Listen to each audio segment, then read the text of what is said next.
Hi Aquarius, welcome to my channel. My name is Stephanie. This is Luna Phoenix Tarot, and today I'm doing your July 2020 general reading. This is going to be for Aquarius, Sun, Moon, Rising, and Venus. It is a general reading, so it may not resonate with every Aquarius out there. Take what resonates and leave what doesn't. If you're new to my channel, welcome. Make sure to subscribe, hit the notification bell for when I upload content. I'm becoming more consistent for once in my life. If you're a returning subscriber, thank you for still being here with me. I really appreciate the support. I'm gonna go ahead and get into this. So I did a full reading for you guys, and then I just felt like I couldn't do it. So I put the cards away, went and took a shower, you know, did my nightly routine, and I had a chat with a friend who happened to be an Aquarius, so it made me kind of get the push again to try again on this reading. Now, the first one was, I saw a lot of pain, a lot of swords energy, Queen of Swords, Ten of Swords, Five of Swords, Three of Swords, Nine of Swords. So a lot of mental anguish is what you guys have been going through. Late nights, stressing, you know, just kind of in your head a lot, feeling trapped, that type of energy. This reading is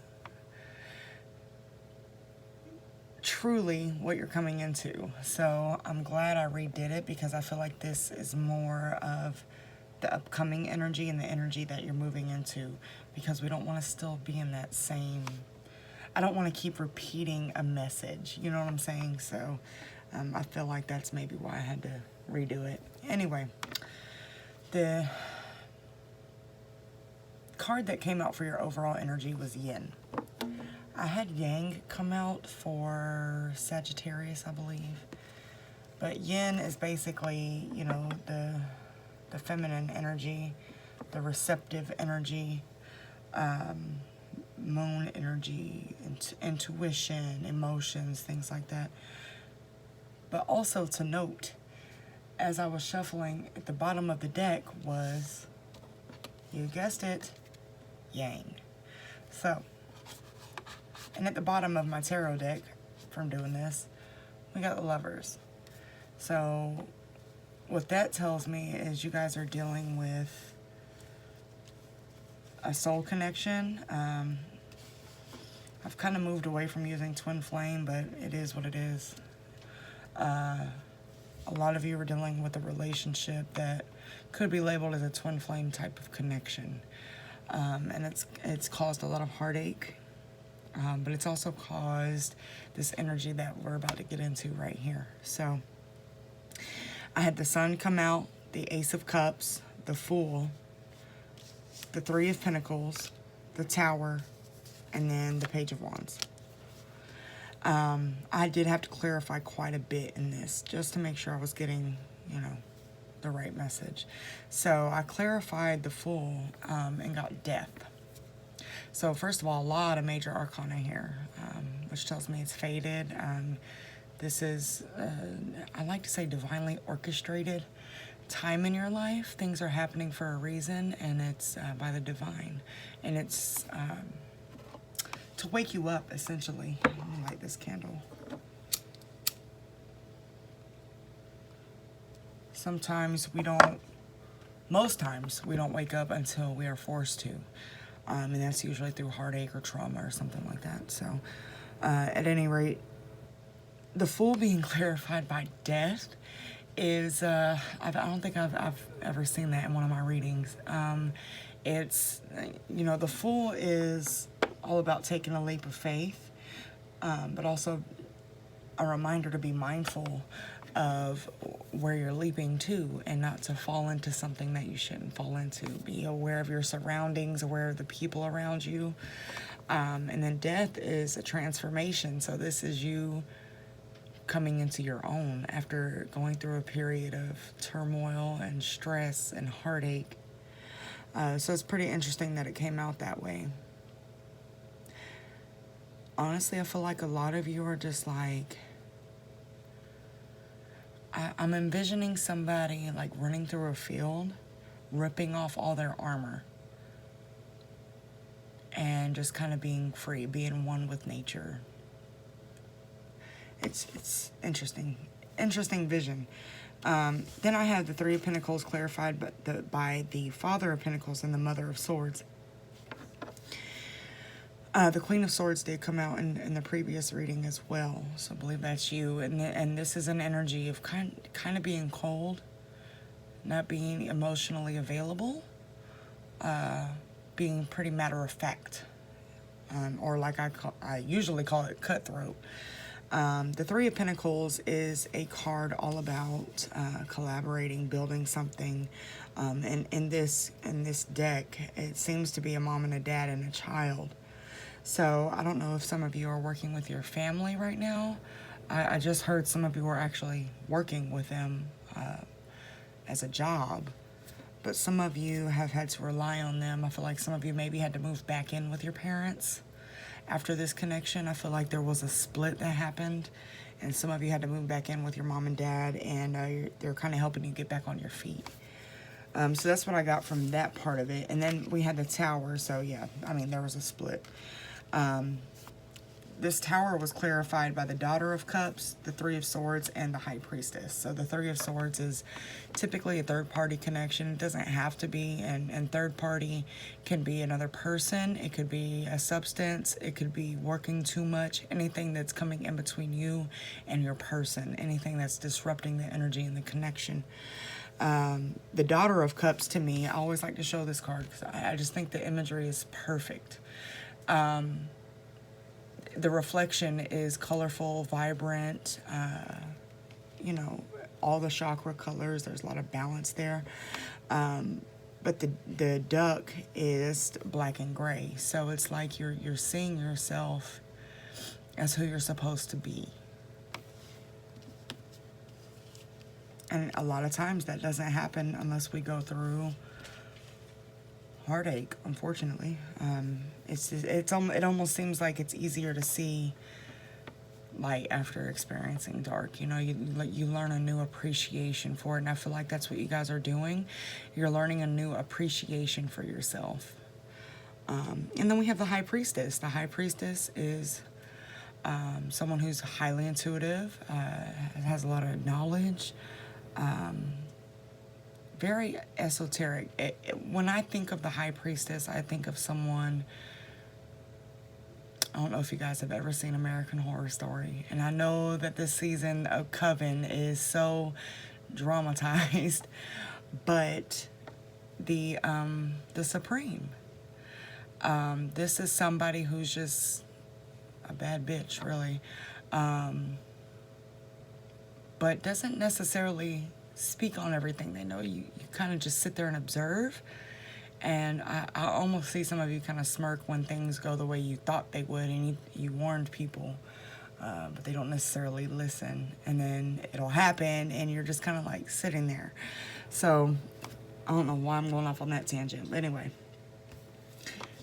this Tower moment, this heartbreak, woke you up to some spiritual gifts. It woke you up to listening to your higher self, your intuition, your ancestors, spirit guides. You learned, some of you got into witchcraft. Some of you have gotten into things like astrology or tarot, and you're learning these things about yourself. You're probably getting some information from your parents on your ancestry and kind of taking it back and finding out that relatives had these gifts too, and they actually did practices with them. So I think it's awesome, and that kind of takes away from the heartache, you know, when you can find something positive to focus on, especially when it's helping you grow as a person and then as a soul. It's a great way to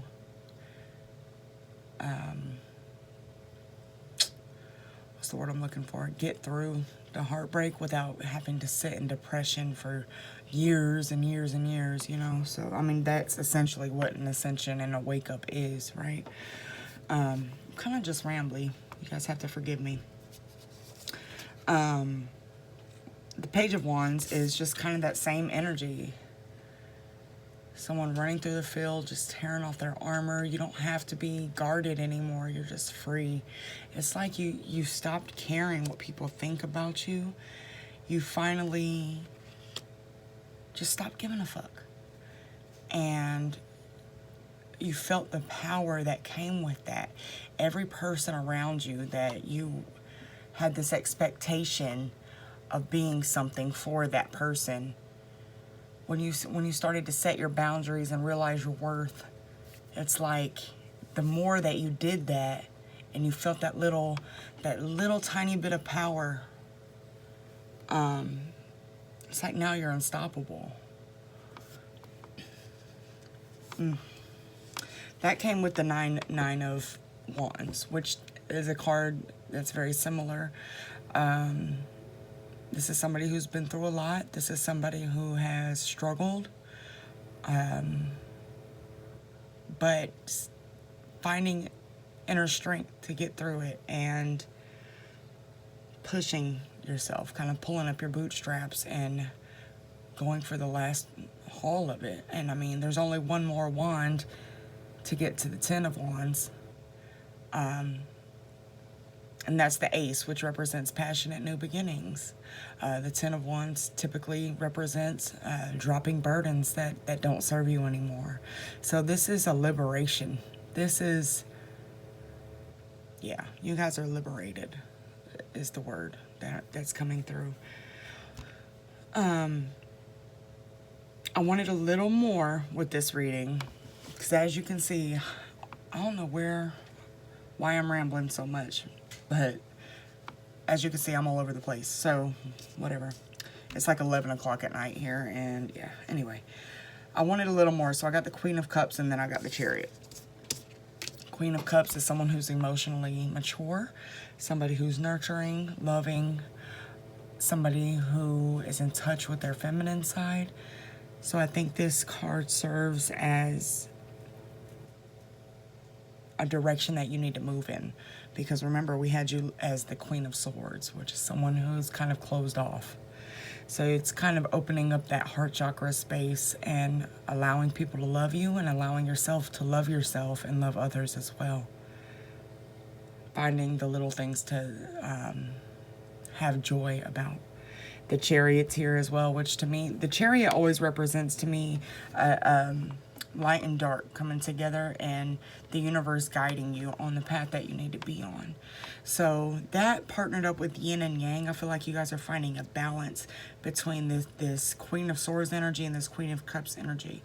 You're not having to be a hard ass anymore. You can be nurturing, you can be loving, you can allow people to care about you, and you don't have to be a fighter all the time anymore. I feel like a lot of you had to fight in your relationships and kind of be the masculine person. And masculine energy is just energy. It's not, it has nothing to do with the gender. So some of you really had to take on that role in a lot of your relationships, and it's not who you are. So this is a message to me that the universe is guiding you to reconnect back to your feminine self, and that's why Yin came out first. So let's get back to this Yang card over here. I clarified it, and I got the Ace of Swords, the Two of Cups, and the Four of Cups. And what I'm getting from that is kind of what I just said. The Ace of Swords represents a new beginning by cutting something out that doesn't serve you anymore. The Four of Cups is about something or someone from the past coming back, offering love, and maybe you're not receiving it, or vice versa. I feel like it's you not trying to take it back, though. And then the Two of Cups is about a soul connection, union, a romantic partner. So, again, a lot of you had to be a masculine partner when you didn't necessarily want to be, but you were conditioned to be that way. So when you cut out the illusion that you need to be a fighter or tough and hard and not let anybody in, when you cut that out, and don't let this person back, because there's a rat on these cups, first of all. So you have found your power, and you're sitting in it, and You're discovering these beautiful pieces about yourself. So don't go back to something that kind of locks you down into something that you don't want to be. When you find yourself, the right person will come along anyway. Sometimes we have to fall back in love with us and get comfortable with us before we're able to even accept love from somebody else. So I'm gonna get some guidance before I just keep running my mouth. Let's see. Overall, this is a dope reading, Aquarius. I like it. This is a reading about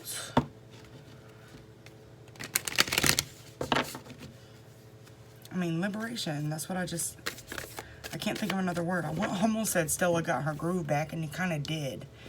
You're becoming the softer side of yourself, but you have that edge now. It's kind of cool. Or G.I. Jane or something. I don't know.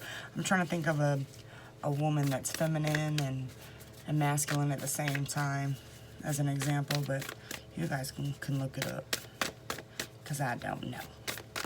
What guidance do we have for Aquarius for July 2020? The energy is gaining momentum. Ooh. A personal issue reaches resolution. Yeah, that's you being liberated, for sure. That's full moon in Cancer and waxing moon. The energy is gaining momentum. So a waxing moon is a phase of the moon that's leading up to the full moon. And if you follow moon cycles, you'll know a full moon is all about releasing. So you're building up your energy in this more feminine, high priestess type energy. So there's going to be a time where you need to release pain. Just because you've moved past it doesn't mean it's not going to come back up. So you're still going to have little things that you have to deal with. So just make sure that you're dealing with them healthy and not taking the easy way and jumping back into something that hinders you. Any other guidance for Aquarius for July 2020? Oh, not that many. Any other guidance for Aquarius July 2020?